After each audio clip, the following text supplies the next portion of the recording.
What's going on, WolfPack Nation? Thank you all so much for tuning back in as we got part 2 here. Again, if you haven't checked out part 1 yet, definitely got to check that out first. That was an awesome conversation, awesome episode. So make sure to go and check out part 1 here before you get rock and rolling. But also make sure to give us hit that subscribe button. It's free to do and really helps support us in the channel, and would greatly appreciate it. Give this video a like, check out all of our great NC State content, and give us a follow. Tuffy Talk now. But if you haven't seen part 1, so we have Kenton Gibbs with us, who's a former defensive tackle, was a part of the famous Pac-13 class, and now has been going through a life of sports journalism, has been a part of the Locked On WolfPack podcast, which again you can find on any major podcast network, whether it be Apple Podcasts, you name it. So make sure to go check him out first of all. And again, I mean, he gives daily episodes and just some awesome NC State content. So for that, anybody would definitely want to check out. But Ken, I want to kind of jump right back into it, because one thing that I wanted to first of all ask about before I kind of have a list here in my head that I want to go through. But first of all, I want to kind of ask about the Lockdown WolfPack. So kind of what kind of got you into it? How did it start? How's it going? Just want to kind of get the whole story on the Lockdown WolfPack side in terms of, the whole backstory and how it's going so far.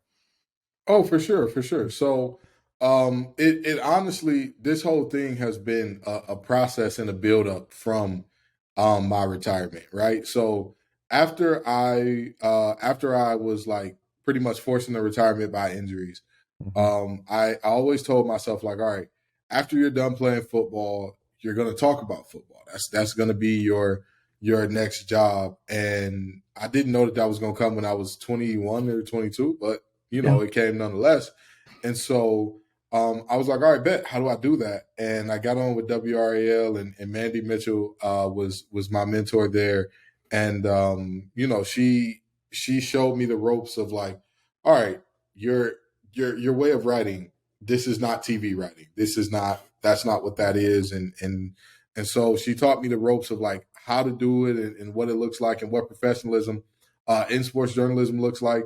Because, everybody who's ever picked up a pen and pad that's been to a sporting event feels like they're a sports journalist. Feels like, oh, I can do his job. So, but there's a lot of nuance. There's a lot of skill. There's a lot of things that actually go into the art and practice of it that, I had to learn there. So from there, I did that for, I want to say like 3 years. I moved up from basically like an intern to a news production assistant and a helper for high school OT who went out to cover games and whatnot. And after that, I got on with Brett Friedlander with Sports Illustrated All WolfPack. And so me and him, we were like the odd couple, the dynamic duo. There's this old guy who's been covering the Battle of the Blues since before any of us were born, and then there's me, the former athlete who just was getting out of just getting out of playing football, and so he took a chance on me there, and so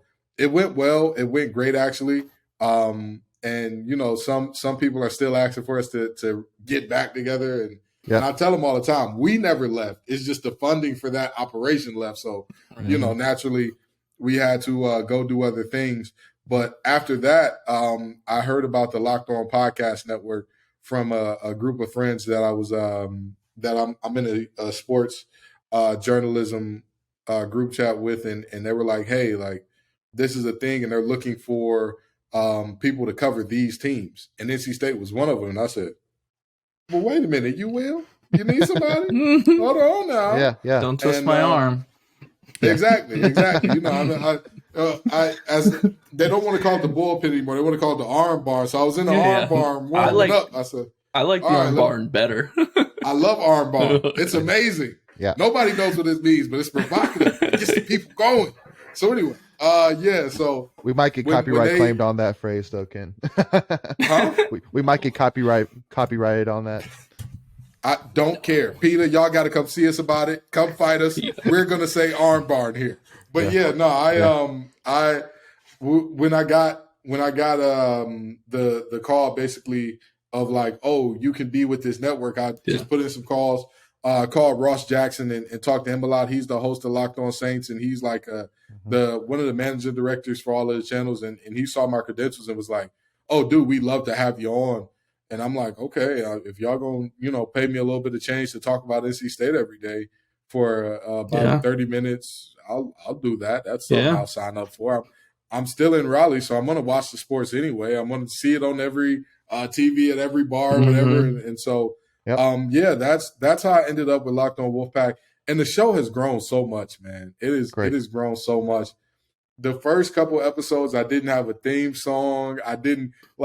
I was preparing for episodes, but I wasn't putting in the level of preparation I'm doing now, because it's, you know how it is. It's you do hours of practice for this much game time. It's the exact same way. It's the exact same way. You do like a lot of time where you're looking up stats and you're looking up what happened, and you're going back to rewatch to make sure that like there's not some bias that you have for or against player X, Y, and Z that's influencing how you're seeing it. And then just to do 20 minutes, 30 minutes. And then you got to do it all again tomorrow and the day after that and the day after that. So, I mean, it's really, it's been a blast. And the show has grown from like nothing but me just talking for 15 minutes and vibes to like this fully fledged out production with like a lot of production value now that, I mean, I'm up to about 150 to 200 listeners per episode. So, I mean, it's grown a lot. I've had some endorsement deals as well that they're pretty fun. People send me stuff for free now just because I talk about the Wolfpack, and of course I get paid to do it. So I mean, you can't beat that with a stick. No, that's right. That's awesome. That's awesome. So now one topic I wanted to go and jump into, because it was something I wanted to ask in the first part, but I want to kind of wait until the second part here. Just kind of give a little build up, because I really want to get your input since you have kind of been in the situation. But you mentioned, you kind of talked about Payton Wilson, and this is one guy that I want to kind of get your thought on, because unfortunately I think it's been proven that definitely during his time in NC State that unfortunately, some of his bones have to be made out of paper towels or something like that. Just the guy can just not stay healthy, that poor guy. And I mean, there's not a State fan alive that just that their heart just doesn't absolutely break for him, because I mean, there's no doubt this guy should be an easy first round draft pick. This guy should get the world. I mean, he is just so talented. And I truly believe he came out of the womb and basically put in work from there to get to where he is. So with you being, where you were, basically, your 3-star recruit came in, and unfortunately, injuries kind of limited you. But now you look at Payton Wilson, who's a guy that's out for the season, but now he's from what I've heard, he's kind of 50-50 on whether he wants to come back, go to the NFL, whatever it may be. So what are your kind of initial thoughts on Payton's situation, and then what kind of advice would you give him as he kind of considers his future on whether going to the NFL or staying at NC State? I mean, my thoughts on the Payton situation is simple. I had Ryan Roberts of Draft Day. He's a draft analyst. They do great work over there at Draft Day. I had him on the show, and I said, I think NC State has at least 2 first-rounders. And I think if Bam Knight has a solid enough season, he can sneak up into that second round range because of his versatility and all the different things he can do. And he said, you're absolutely right. Big Ick, of course. He's going to be the first guard off the board. No ifs, ands, or buts about it. That's the reality there. Yep. But he said, when it comes to Payton Wilson, the question is health. It's not a question of talent. It's not a question of eye discipline, not a question of leverage and technique, and because he's a taller linebacker, but he's never super high with straight legs and just getting thrown up out the club. So the question with him was health. And this year he's gotten hurt again. And so the question is this, right? How much longer do you think your shelf life is the question, right? Because at the end of the day, I love NC State. The place is great. Again, I'm still in Raleigh to this day, still go to games and all that good stuff. The fact of the matter is simple. I'm never going to tell anybody to do anything that is against their best interest, to do something that is not sensible for them, for the university. That's just not who I am as a human being. And I'm not going to do that with Payton. I would say very simply, how long do you think your shelf life is? And also, what matters most to you, right? Because for some people coming from certain situations, You do what you got to do, and you go get the money right now. There is no ifs, ands, or buts about that. You change your family's life. Even if you're a third-round pick and you kick around the league as a special teams guy for like 4 to 5 years, you've then changed the entire trajectory of your family going forward, right? But also, if that's not your case, if you're like, my family's good, like they don't really need anything from me, it's about what is best for me, and you're like, I want to come back and win an ACC championship here. I know that I'm not going to make millionaire money out of the gates. I can make a good amount in NIL deals if I come back. We can come back and run this thing back and possibly win us a ACC championship. And who knows, if we run the table in the ACC, that puts you in position for playoffs. So, it's all about what matters to him. Again, I'm never going to be an advocate for like do whatever for dear old state. Doesn't matter if it makes sense for you or not. Just do it because it's no, that's not me. That's not who I am. And so that's my thoughts there. My advice to him would be to get people who you trust, who you love, who have known you for a while, and let them give you the advice on what you should or should not do. Because if you take the advice from an agent, well, what does an agent want? They want you to go to the league so they can get a cut. That's what the agent wants. Every agent is going to tell you, oh, nobody cares about your injury history, dude. You'll be a second rounder. When in reality, the scouts are looking at you like, he might be 5th, 6th. That's what I'm thinking. Right? Not saying that that's what he is, but the agent is going to tell you what you want to hear. I've seen it from the time that I played forward. I've seen agents tell players whatever they want to hear in order to get them to enter the draft, even if they know like, oh, this player might not get picked up. And all they're going to do in the back end is, oh, well, you owe me $2,000 now because I paid for your training, I paid for your housing, I paid for your this and your that. Yep.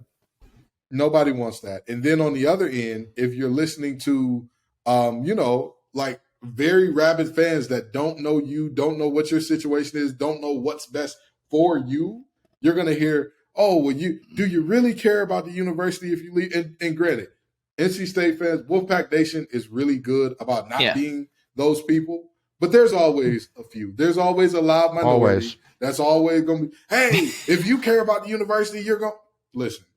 Yeah. Find people who love you. Take advice from them. The worst thing that you can do right now is make a decision based off of a Johnny or Janie come lately's opinion. Don't do that. Make the decision based off of people who love you, people who care about you, people who have as much information as possible and are going to tell you what it is, what it ain't, what it could be, and what it can't. Not what's going to make me some money. Not what's going to make me happy. I love it. I love everything you just said. Before we continue, I want to take a quick second to tell you about our sponsor, Flatlands Jessup Insurance Group, that has your whole world covered, with agents in 5 offices throughout Eastern North Carolina to help you decide how much coverage you need. Offering policies for home and auto, recreational vehicles, commercial, crop, health, life, and employee benefits. They are able to combine options to find a comprehensive solution that works for you. Flatlands Jessup protects the things you love so you can spend less time worrying and more time enjoying them. Find them on Facebook and Instagram at Flatlands Jessup. You can also visit their webpage at www.flatlandsjessup.com. So please make sure to go and check them out. I'm definitely one that if Payton Wilson goes, in no way, shape, or form am I upset or even disappointed. I'm happy for him. At the end of the day, I mean, I completely understand. At the end of the day, coming back is an absolute gamble. It could work out for you very, very well. If he comes back and plays a full season, he could probably be AC Defensive Player of the Year, win an AC title, easy first-round draft pick. Or he could get injured again and tank, basically, and my heart would break for sure. So I completely understand either way. And I know, I mean, there's no doubt. And I kind of said this, after the way we lost the Wake Forest game, like if you wanted the situation for the most likelihood that players will come back, that's what just happened. Assuming that the basically what we need, to get to Charlotte to happen this year, that if we don't make it to Charlotte, that like now, like Dre Thomas and Tanner Ingle are like looking at Payton, looking at Isaiah and going, guys, if y'all come back, there's no doubt we're winning the ACC title next year. There's no doubt. And I guarantee you that's a thought. in everybody's head right now. It's a thought. It's not talked about yet because in the day we still got games to play, but it is a thought. Absolutely. So I was just gonna say, I go ahead, kind of Michael. echoing what you guys said. I can see him going either way. You know, if he doesn't want to risk the injury coming back, I can totally see that. But at the same time, like you said, if he comes back and shows he can stay healthy for a full year and has a great year, he could easily be a first round draft pick, which I don't think he would be if he goes this year. Easily. And this is why I was so upset last year when they gave the Defensive Player of the Year to the young man from Notre Dame. Yeah. Because there's not a world in which you look at the numbers and you say the other guy was better. Oh, but you can use the argument of, well, he's a system linebacker, 3-3-5. Yeah. It's all about linebacker production, and the numbers are going to fly through the roof everywhere. Sure. Okay, sure. I'll give you that. Mm-hmm. So did you watch the games? Did you watch the game? Because if you watch the games, there were times on that defense. Number one, on that defense, the young man from Notre Dame was never the best player. Like, he just wasn't. Kyle Hamilton has been the best player on that defense for a couple years now, and that's just the reality of the situation. Yep. Some of the plays Payton Wilson made are not just like, oh, wow, that's impressive. Some of them are like, as you turn on that film as somebody who knows ball, you're standing on the desk like you're telling every player that is what we will win with that. Yes. Prime example against Syracuse, he drops into a middle hole. He's looking around. He's peeping. There's nobody coming into the middle hole. Everybody's running out breaking routes. It's the end of the game basically. They got about, I want to say like 10 seconds left. It's third down. He's peeping. He's okay. Nobody's in my zone. Their quarterback is starting to scramble. Now he drops about 10 to 15 yards here. He's not deep third, but he's in a deep middle hole. This is cover two. This is Tampa 2 deep for a Mike linebacker. Yep. He's back there. And then when he realizes the quarterback is not going to get rid of it and nobody's coming to his zone, he goes and gets a sack from 10 to 15 yards. That is ridiculous. That's the type of stuff that doesn't even happen on Madden. You understand? That is a different league. That's and so then their quarterback spikes it on fourth down. We win the game. People don't realize without him seeing, okay, I've dropped with good depth. Nobody's coming. Everybody is staying on the sidelines. Everybody's plastered. I don't have nobody to plaster to and rushing. Who knows what happens in that game? Not saying the Syracuse quarterback was going to figure it out magically all of a sudden, but it's a reason that game was close. And he closes the door with that play. Yep. Ladies and gentlemen of the jury, there's not a play from the young man from Notre Dame that equals that. There isn't. And that, at the end of the day, that is the moment where I say my case is resting peacefully. My case done pulled out its Snuggie. It got on it turned the heat up real nice and toasty. It got in the bed. It done turned on Matlock or Murder, She Wrote or whatever my case wants to watch when it goes to bed. It's turned that on because it's resting. I love it. And so, you know, he is a guy at the end of the day, and I know Wolfpack Nation, for the most part, is going to appreciate him and love up on him either way. And for me personally, if I can say anything to him, it has been a pleasure and a joy to watch you play, young man. Wherever you go, whatever you do, I'm going to be watching and I'm going to be enjoying and I'm going to be hoping that you do well because at the end of the day, I mean, players sacrifice their bodies for the university and he has done that. Players do things that are either a black eye to the university or a shining light to the university or something that's completely neutral that's like, oh, this player existed in the space. He's been a player that overwhelmingly it's been a shining light. It's been a shining light. Has he had bad moments? Of course. But every 18 to 22-year-old does. Every 18 to 22, you'll be hard-pressed to find anybody who at that time has never done anything bad. Again, there's some stories for off camera that trust me, okay? Leighton, you know where some bodies are buried. You know. So, I mean, at the end of the day, you know, he's been a godsend for that defense. Yes. And at the end of the day, whatever he decides will be great. Yeah. But I ain't going to lie. I would enjoy seeing him back for one more ride. I ain't going to lie to you. For sure. For sure. Yeah, no, I mean for also too, because one thing too that I mean that one thing I know that Syracuse play stands out to you. One thing that stands out to me about Payton Wilson, which I think says more about him as a competitor, which I think at the end of the day is one of the most important traits in football. Because at the end of the day, if you're a competitor, if you have this trait, which I'm about to tell you, then it don't matter if your special teams, it don't matter if your defense, it don't matter if your offense, it don't matter at all. That you are an asset to the team. And that is when we played Georgia Tech last year, it was very publicly known that he played some of the game with both of his shoulders dislocated, but played anyway. He had both of his shoulders literally not in the right place, but yet still went out there and played football.